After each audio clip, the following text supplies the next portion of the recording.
തിരുവചനം അതിമധുരമയം, തേനിനേക്കാൾ മധുരതരം. തിരുവചനം അതിമധുരമയം,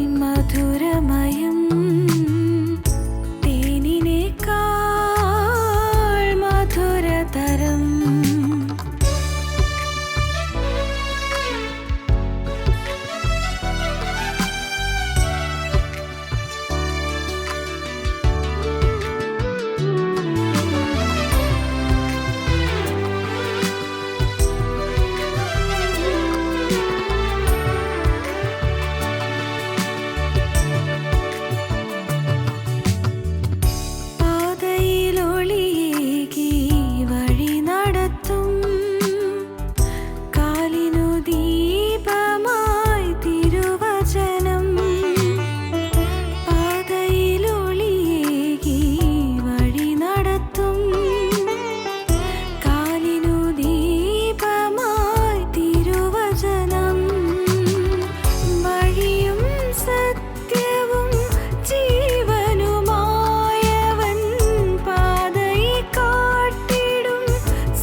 അതിമധുരമയം, തേനിനേക്കാൾ മധുരതരം.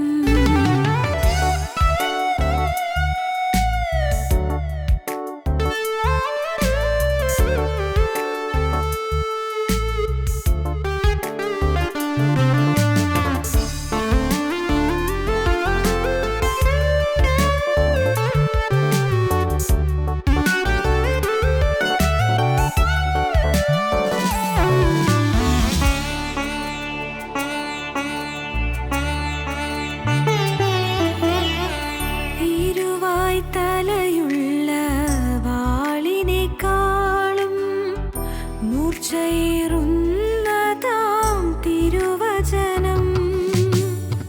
ഇരുവായ് തലയുള്ള വാളിനേക്കാളും മൂർച്ചയേറുന്നതാം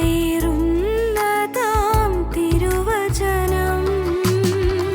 സന്ധികളെ പോലും തുളച്ചിടും വചനം,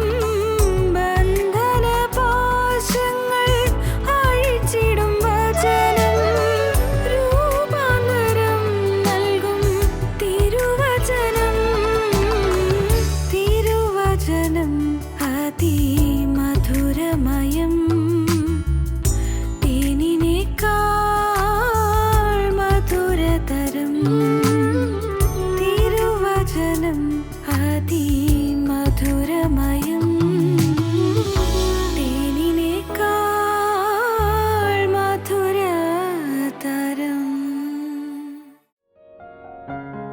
ഞങ്ങളും ക്രൂശിക്കപ്പെട്ട ക്രിസ്തുവിനെ പ്രസംഗിക്കുന്നു. ദൈവ തിരുനാമത്തിന് മഹത്വമുണ്ടാകട്ടെ. ഉൽപ്പത്തി പുസ്തകം 28-ാം അധ്യായം 16-17 വാക്യങ്ങൾ നമുക്ക് വായിക്കാം. അപ്പോൾ യാക്കോബ് ഉറക്കമുണർന്നു. യഹോവ ഈ സ്ഥലത്തുണ്ട്, സത്യം, ഞാനോ അത് അറിഞ്ഞില്ല എന്ന് പറഞ്ഞു.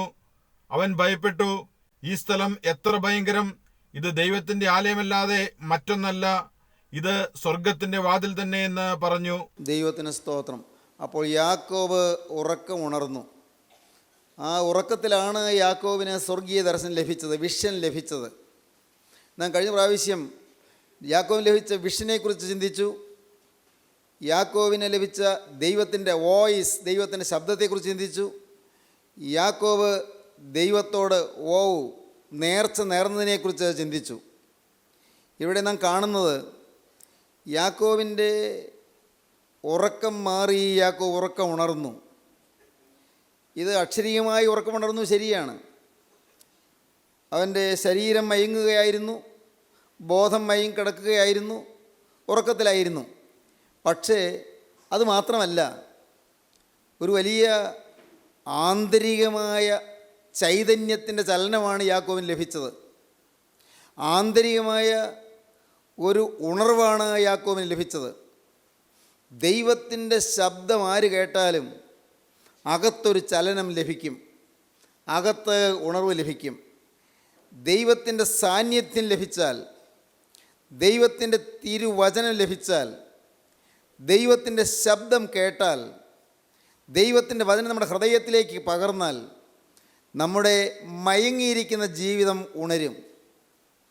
മയങ്ങിപ്പോയ ജീവിതം, തളർന്നുപോയ ജീവിതം, നിരാശപ്പെട്ടു പോയ ജീവിതം, നമ്മുടെ ജീവിതം തളർന്നിരിക്കുമ്പോൾ വചനം കേൾക്കുന്ന മാത്രയിൽ, വചനം കേൾക്കുന്ന സമയത്ത് നമ്മുടെ ഹൃദയം ഉണരും. വചനം നമ്മെ ഉണർത്തുന്നു. നമ്മിൽ പലരുടെയും മനസ്സ് മയങ്ങിയിരിക്കുകയാണ്. പുറമേ ഉറക്കമല്ല, പക്ഷേ ആന്തരികമായ മയക്കം. ആത്മീകം തന്നെ ആവണമെന്നില്ല. ജീവിതത്തിൽ അനേകം ക്ലേശങ്ങളിൽപ്പെട്ട് മയങ്ങിയിരിക്കുന്നവരുണ്ട്. അനേകം ക്ലേശങ്ങൾ, പലവിധത്തിലുള്ളതായ ആവലാധികൾ, പലതരത്തിലുള്ളതായ ഭാരങ്ങൾ, അനേകം ആകുലങ്ങൾ. അത് രോഗത്തിൻ്റെ ആവലാധിയാകാം, ചികിത്സ ഫലിക്കുന്നില്ല എന്നുള്ള ദുഃഖമാകാം, പഠിക്കാൻ പറ്റുന്നില്ല എന്നുള്ള പ്രയാസമാകാം, പരീക്ഷയ്ക്ക് വേണ്ടതുപോലെ എഴുതാൻ പറ്റുന്നില്ല എന്നുള്ള ഖേദമാകാം. അയ്യോ, പരീക്ഷ അടുത്തു വരുന്നു, ഞാൻ എങ്ങനെ പരീക്ഷയിൽ എഴുതും, ഒരു പേടിയാകാം, പരീക്ഷ പേടി.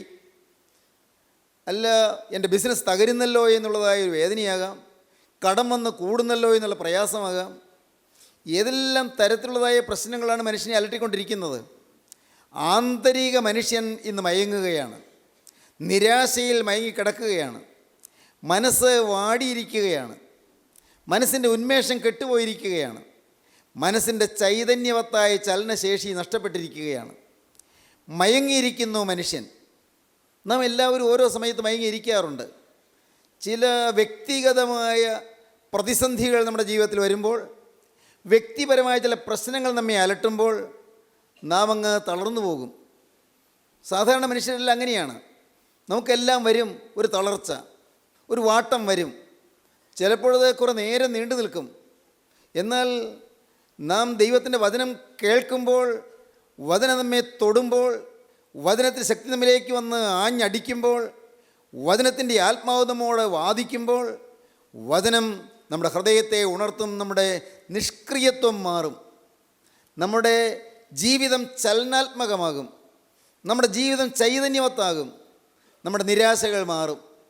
പ്രശ്നം മാറിയിട്ടല്ല, നമ്മുടെ കടം മാറിയിട്ടല്ല, രോഗം മാറിയിട്ടല്ല, കഷ്ടപ്പാട് മാറിയിട്ടല്ല, ഭാരങ്ങളും ആകുലങ്ങളും മാറിയിട്ടല്ല.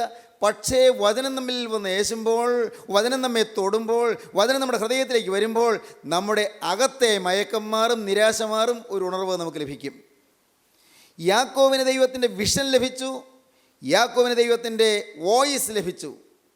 ദൈവത്തിൻ്റെ വിഷനും ദൈവത്തിൻ്റെ വോയിസും ലഭിക്കും ദൈവവൈതലിന് തീർച്ചയായും ഉണർവുണ്ടാകും. ദൈവത്തിന് സ്തോത്രം. പ്രിയപ്പെട്ടവരെ, വചനം നിങ്ങൾ മുടക്കരുത്, വചന ശുശ്രൂഷകൾ മുടക്കരുത്.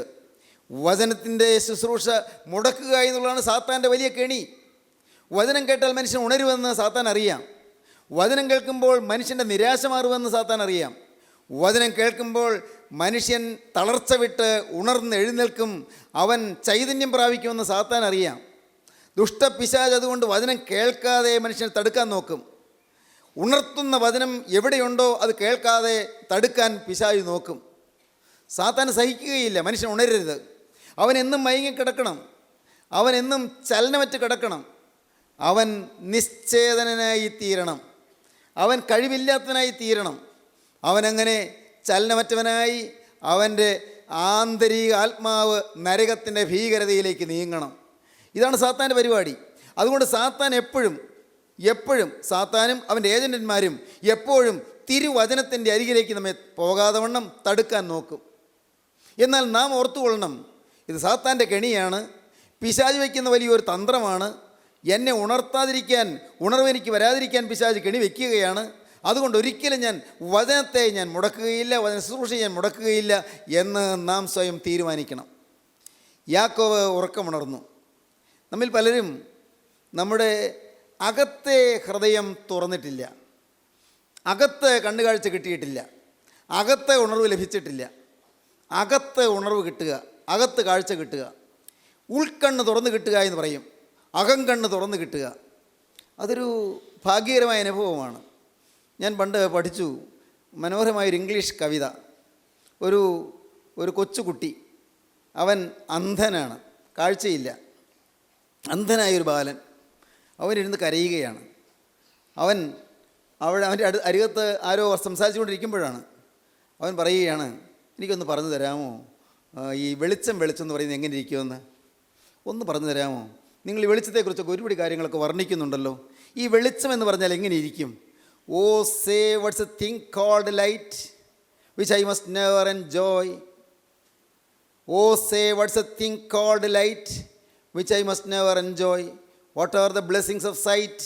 ഓ tell your poor blind boy. ഈ കാഴ്ചയുടെ ഗുണങ്ങൾ, അതിൻ്റെ അനുഗ്രഹങ്ങൾ, കാഴ്ചയുണ്ടെങ്കിലുള്ള അനുഗ്രഹങ്ങൾ അതൊന്ന് പറഞ്ഞു തരാമോ? What are the blessings of sight? Oh tell your poor blind boy. ഈ പാവപ്പെട്ട അന്ധബാലനൊന്ന് പറഞ്ഞു തരാമോ? തോമസ് ക്യാമ്പൽ എന്ന് പറയുന്ന ഒരു ഇംഗ്ലീഷ് കവിയാണത് എഴുതിയത്. ഹൃദയസ്പർശിയായ കവിത. നിങ്ങൾക്ക് മനസ്സിലാകുമല്ലോ. Oh say what's a thing called light which I must never enjoy. What are the blessings of sight? Oh tell your poor blind boy. You talk of wondrous things you see. You say the sun shines bright. I feel him warm, but how can he or make it day or night? You talk of wondrous things you see. നിങ്ങൾ കാണുന്ന അനേകം അത്ഭുതകരമായ കാഴ്ചകളെക്കുറിച്ചെല്ലാം നിങ്ങൾ പറയുന്നുണ്ട്. എനിക്ക് കാണാൻ പറ്റുന്നില്ലല്ലോ, ഞാൻ അന്ധനല്ലേ, എനിക്ക് കാണാൻ പറ്റുന്നില്ലല്ലോ. You talk of wondrous things you see. You say the sun shines bright. സൂര്യൻ നല്ല ജ്വലിച്ച് പ്രകാശിക്കുന്ന കാര്യം നിങ്ങൾ പറയുന്നുണ്ട്, വർണ്ണിക്കുന്നുണ്ട്. I feel him warm. എനിക്ക് സൂര്യൻ്റെ ചൂട് എനിക്ക് അനുഭവിക്കാൻ പറ്റുന്നുണ്ട്. I feel him warm, but how can he or make it day or night. സൂര്യൻ എങ്ങനെയാണ് ഈ പകലിൻ്റെ രാവ് ഉണ്ടാക്കുന്നത്? അതെങ്ങനെയാണ്? My day or night myself I make. എൻ്റെ പകലിൻ്റെ രാവും ഞാൻ തന്നെയാണ് ഉണ്ടാക്കുന്നത്. പാവം അന്തം പറയുകയാണ്, my day or night myself I make whenever I sleep or play. ഞാൻ ഉറങ്ങുമ്പോഴെല്ലാം എൻ്റെ രാത്രി, ഞാൻ ഉണർന്ന് കളിക്കുകയോ അല്ലെങ്കിൽ നടക്കുകയോ ചെയ്യുമ്പോൾ അപ്പോഴല്ല എൻ്റെ പകൽ. My day or night myself I make whenever I sleep or play. and could I ever keep awake with me to your always day. എപ്പോഴും ഉറക്കം തെളിഞ്ഞിരിക്കുകയാണോ? എന്നാൽ അത് മുഴുവൻ എനിക്ക് പകലാണ്. ഞാൻ ഉറക്കം തെളിഞ്ഞിരിക്കുമ്പോഴെല്ലാം പകൽ. മനോഹരമായ കവിതയിൽ അന്ധതയുടെ പാരവശ്യം വർണ്ണിക്കുകയാണ് ആ പാവം, ആ അന്ധനായ ബാലൻ. അതാണ് കവി അവിടെ അവതരിപ്പിക്കുന്നത്. നിങ്ങളോട് പറയട്ടെ, നമ്മുടെ പലരുടെയും ജീവിതം പുറമേ അന്ധതയില്ല. ഭാഗ്യവശാൽ നമുക്ക് കണ്ണ് കാണാം, നമുക്ക് ഈ പ്രകൃതിയിലെ ദൃശ്യങ്ങൾ കാണാൻ പറ്റുന്നുണ്ട്, നമുക്ക് വായിക്കാൻ പറ്റുന്നുണ്ട്, നമ്മുടെ പ്രിയപ്പെട്ടവരെ കാണാൻ പറ്റുന്നുണ്ട്, മനോഹരമായ പൂക്കളെയും ലതകളെയും സസ്യാദികളെയും എല്ലാം നമുക്ക് കാണാൻ പറ്റുന്നുണ്ട്. സൂര്യനെ കാണാം, ചന്ദ്രനെ കാണാം, പ്രകൃതി കാണാം, സുന്ദര വസ്തുക്കൾ കാണാം, എല്ലാം കാണാം. എന്നാൽ നമ്മുടെ അകത്ത് കണ്ണിൻ്റെ കാഴ്ച പോയിരിക്കുന്നു. അകം കണ്ണ് തുറന്നിട്ടില്ല. പലപ്പോഴും വിഷൻ കിട്ടാഞ്ഞിട്ടല്ല, ദൈവത്തിൻ്റെ വോയിസ് കിട്ടാഞ്ഞിട്ടല്ല. വിഷനുണ്ട്, വോയിസ് ഉണ്ട്, പക്ഷേ കണ്ണ് തുറക്കുന്നില്ല, ഉണരുന്നില്ല.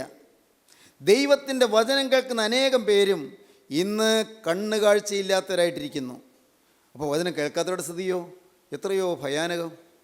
എൻ്റെ പ്രിയപ്പെട്ടവരെ, ജീവൻ്റെ വചനം എല്ലായിടത്തും ഒന്ന് വാരി വാരി എറിഞ്ഞിരുന്നെങ്കിൽ, വിതറിയിരുന്നെങ്കിൽ, വചനം എല്ലായിടത്തും ഒന്ന് വ്യാപിച്ചിരുന്നെങ്കിൽ, ജനം വചനമൊന്ന് കേട്ടിരുന്നെങ്കിൽ, നിഷ്കളങ്കമായ ലക്ഷ്യത്തോടെ, സ്ഥാപിത താല്പര്യങ്ങളില്ലാതെ, നിക്ഷിപ്ത താല്പര്യങ്ങളൊന്നുമില്ലാതെ വചനം വിതയ്ക്കുന്ന ദൈവജനം, വിശുദ്ധജനം ഒന്ന് എഴുന്നേറ്റിരുന്നെങ്കിൽ, ദേശങ്ങൾ തോറും ഈ വിശുദ്ധിയുടെ വചനത്തിൻ്റെ ദീപശിഖ ഉയർത്തിപ്പിടിക്കുന്ന വീരജേതാക്കൾ എഴുന്നേറ്റിരുന്നെങ്കിൽ, ദൈവത്തിന് സ്തോത്രം. ഞാൻ പറയട്ടെ, വചനം ധാരാളം നാം കേൾക്കണം. വചനം കേൾക്കുമ്പോൾ ആന്തരികമായി മയക്കം മാറും, നാം ഉണരും, അകത്തെ കണ്ണ് തുറക്കും, ആത്മക്കണ്ണ് തുറക്കും.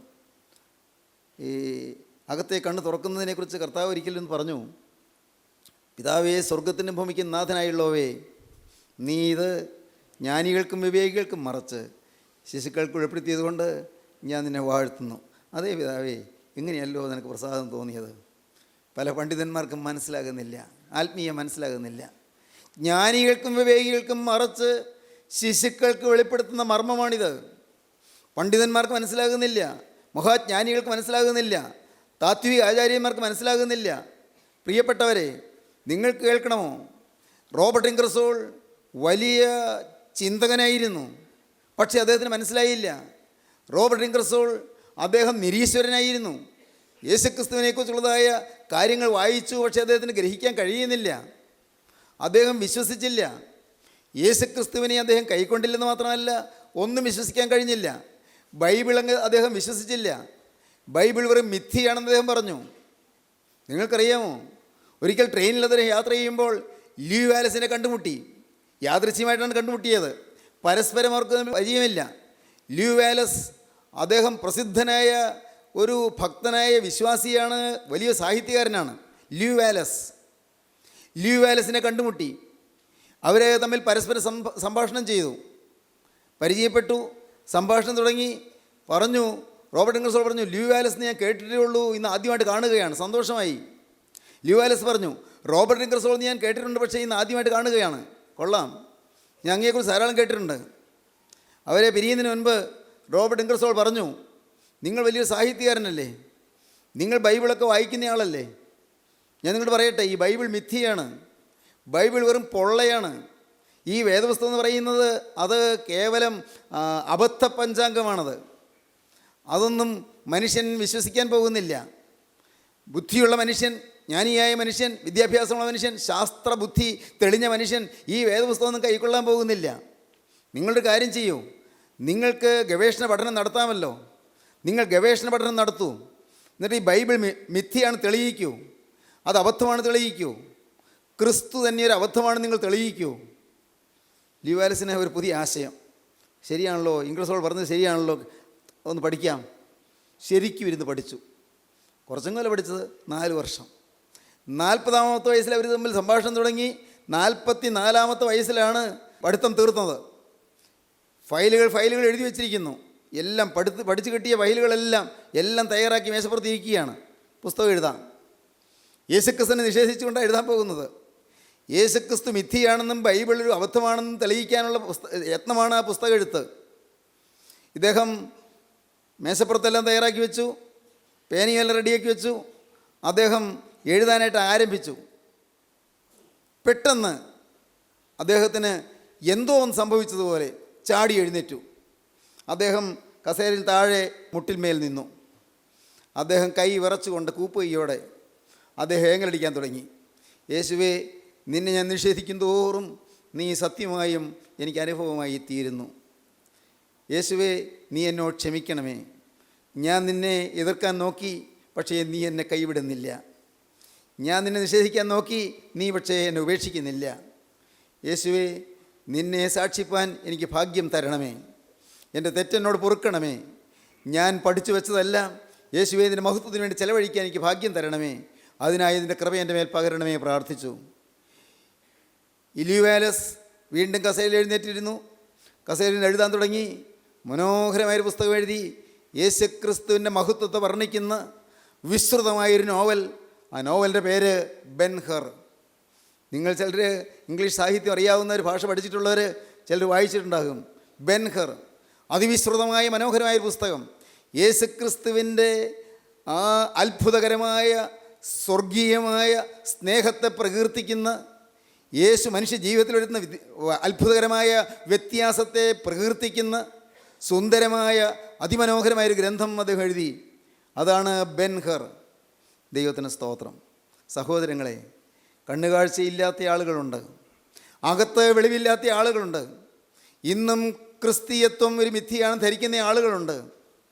ഞാൻ നിങ്ങളോട് പറയട്ടെ, ക്രിസ്തീയത്വത്തെ നിങ്ങൾ ബുദ്ധിയോട് പഠിക്കാൻ നോക്കണ്ട. ബുദ്ധിയിൽ തെളിവ് കിട്ടുകയില്ല. നിങ്ങൾ ബുദ്ധി കൊണ്ട് വിശകലനം ചെയ്യാൻ നോക്കണ്ട. നിങ്ങളിത് അനലൈസ് ചെയ്ത് പഠിക്കാൻ സാധിക്കുകയില്ല. നിങ്ങളൊരു കാര്യം ചെയ്യൂ, നിങ്ങൾ എളിമയോടെ ക്രിസ്തുവിൻ്റെ പാദപീഠത്തിൽ ഇരിക്കുന്നതെന്ന് വിശ്വസിച്ചുകൊണ്ട് നിങ്ങൾ മുട്ടുമടക്കൂ. എന്നിട്ട് പറയൂ, കർത്താവേ, നിസ്സാരനായി ഞാൻ ഒരു പാപിയാണ്, എന്നെ തന്നെ നിയന്ത്രിക്കാൻ കഴിവില്ല, എൻ്റെ ചിന്തകളെ നിയന്ത്രിക്കാൻ കഴിവില്ല, എൻ്റെ ബുദ്ധിയെ നിയന്ത്രിക്കാൻ കഴിവില്ല, എൻ്റെ വികാരങ്ങളെ നിയന്ത്രിക്കാൻ കഴിവില്ല. ഞാനോ പാപിയായൊരു മനുഷ്യൻ.